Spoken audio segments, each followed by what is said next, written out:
Dear students, in the previous class, we have completed the first part of the nutrition in plants. That is, we have discussed about the photosynthesis.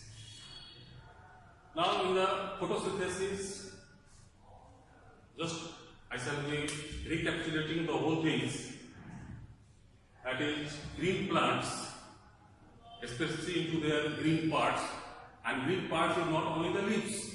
Remember, the tender plants or growing plants, desert plants, where the stem remains green, those parts also carry out the process of photosynthesis.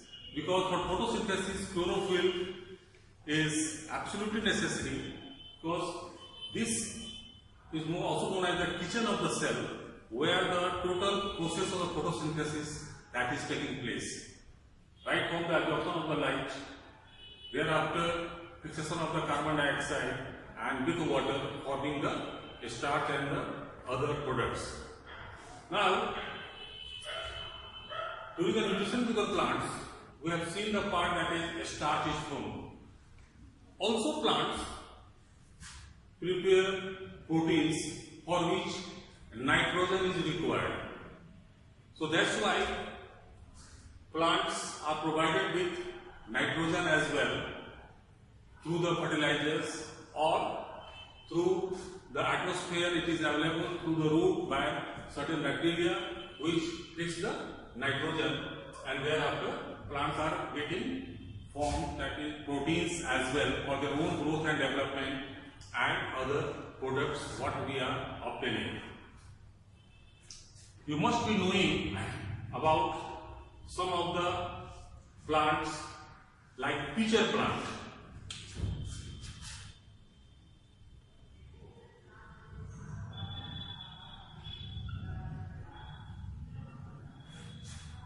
Now, pitcher plant, the leaves are being modified into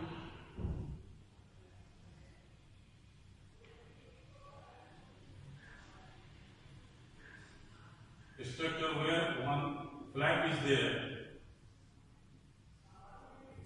So these plants are also green in color.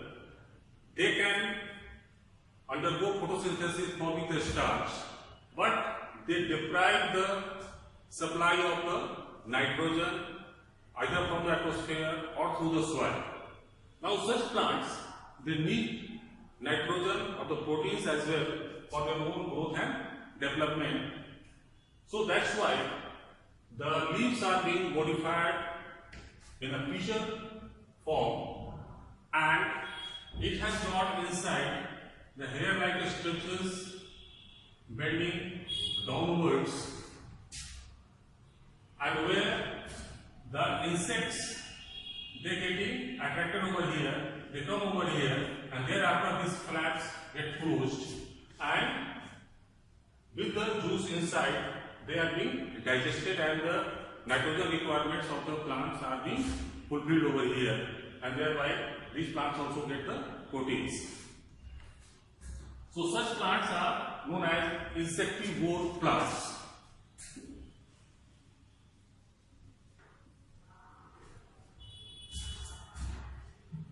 Then after we will talk about some more plants where other than the photosynthesis, other mode of nutrition is there. Like for example, we will talk about parasitic nutrition in plants. Now parasites, what are parasites? Parasites are those living beings which get their nourishment from their host. They sit on the host body outside or inside, or from there they just get their nutrition. Now, one of the parasitic plant you must have seen, that is also known as called amarberry. This is a thread-like structure, yellowish in the color. You must have found that is on the larger plants. They get spread over there, and thereafter they get their nourishment from the host plant, because these plants, they do not have the chlorophyll into it and they cannot go for the photosynthesis. So while traveling on the sides of the roads or even into the urban areas, you will find this amber whale that is spread over the larger plants, and if they are not taken care of, the whole plant will die because all the nutrients prepared by the plants, they will be taken up and absorbed, and this is called the parasitic nutrition into the plants.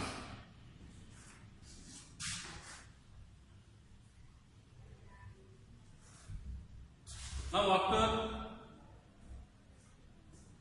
parasitic nutrition, there is another type of nutrition found in the plant that is called saprophytic nutrition in plants. Now what are the saprophytes, or what is saprophytic nutrition? Basically, those organisms which depend on dead and decaying organic matters, they are called saprophytes, and from those matters they get their nourishment, or we can say the food. Now certain plants like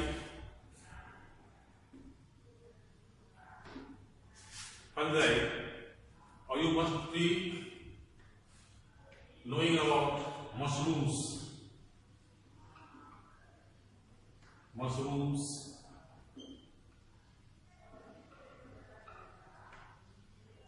dead molds, they are all saprophytic plant. These plants, they do not have any chlorophyll into it. They cannot go for photosynthesis. Also, they cannot go for the parasitic nutrition as well. So, how they will get their food? So, naturally, these plants, they grow on the dead and decaying matters, and thereafter they drag nutrition, whatever it is there, and they survive.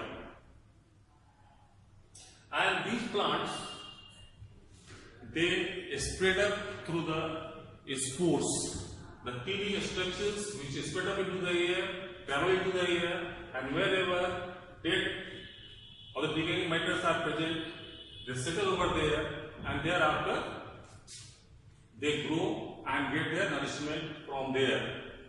This very simple activity you can observe at your home also. Just keep a piece of bread somewhere. After 1 or 2 days, what you will find, some greenish substances that develop over here. If you observe through a magnifying glass, you will find the structures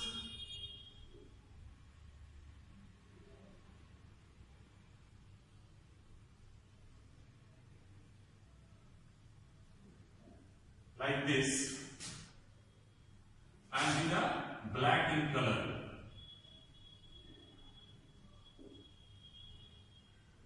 That is called sporangium, where the spores form and they spread up into the air to give rise to another plant, that is the bread mold.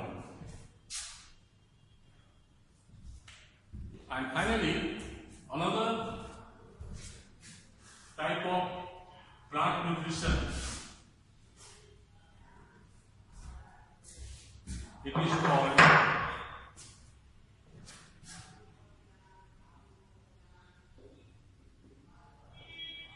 symbiotic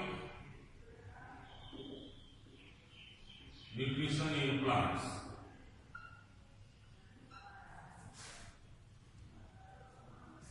Some plants, in association with other plants, which are deprived in some of the aspects for the purpose of photosynthesis, they help each other to get their nutrition. The best example is the symbiotic nutrition in plant, that is the lichens. This is the combination of algae and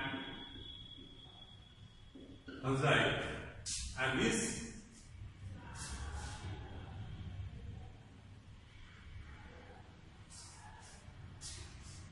algae, they contain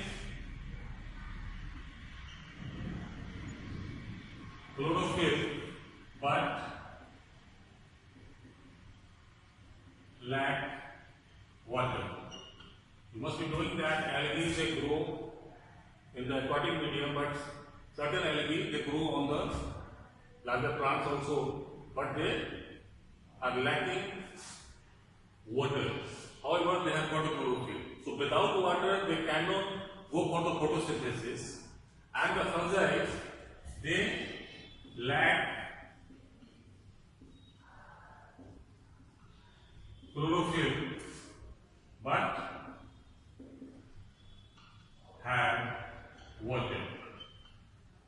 So what happens? These two come together. Fungi provide water to algae, and algae thereafter carry out the process of photosynthesis, and the food prepared that is being utilized by both, and this combination that is known as the lichens. Here I must tell you one thing, that the lichens are of great use for us, because lichens are the source of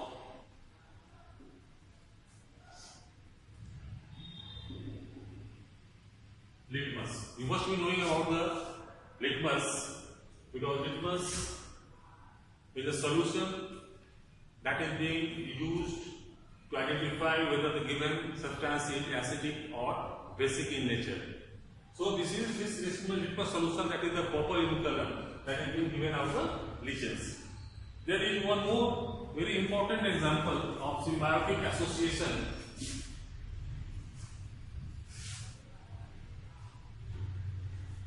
That is one of the microbe, that is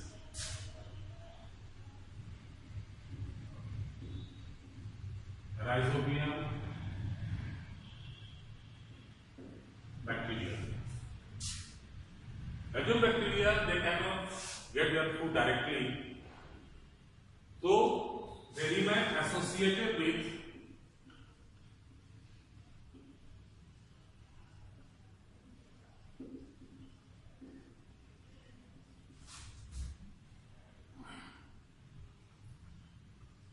root nodes of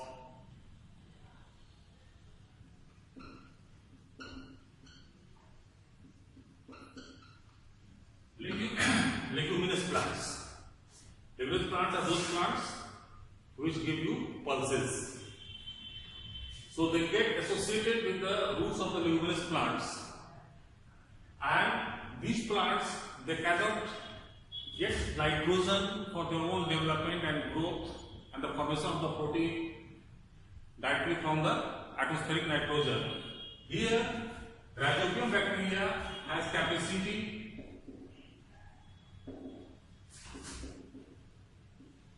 to fix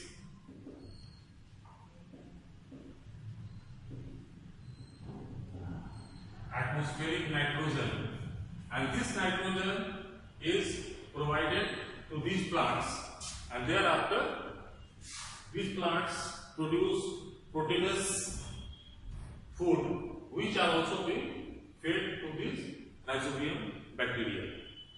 So, just in order to conclude nutrition in plants, what we have learned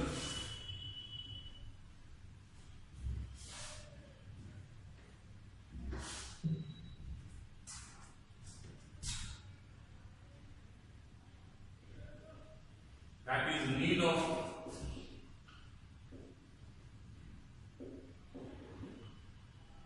photosynthesis,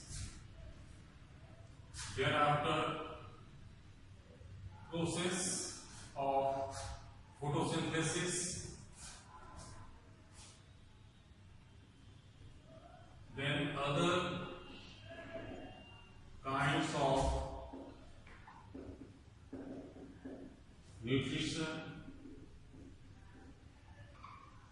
in plants, which include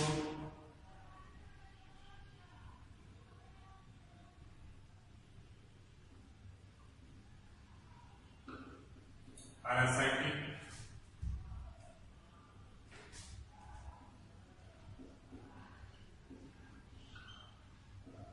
saprophytic, and symbiotic. Remember, these three kinds of nutrition, they are called heterotrophic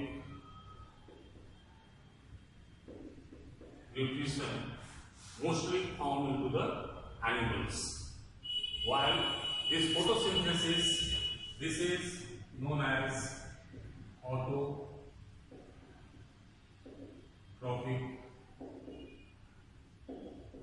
nutrition. So with this, we conclude our lesson nutrition in plants. Just to go through the text, whatever is available to you, read it out carefully and just go through these videos. Thereafter, if any query is there, you can just put your queries on the links given. Thank you.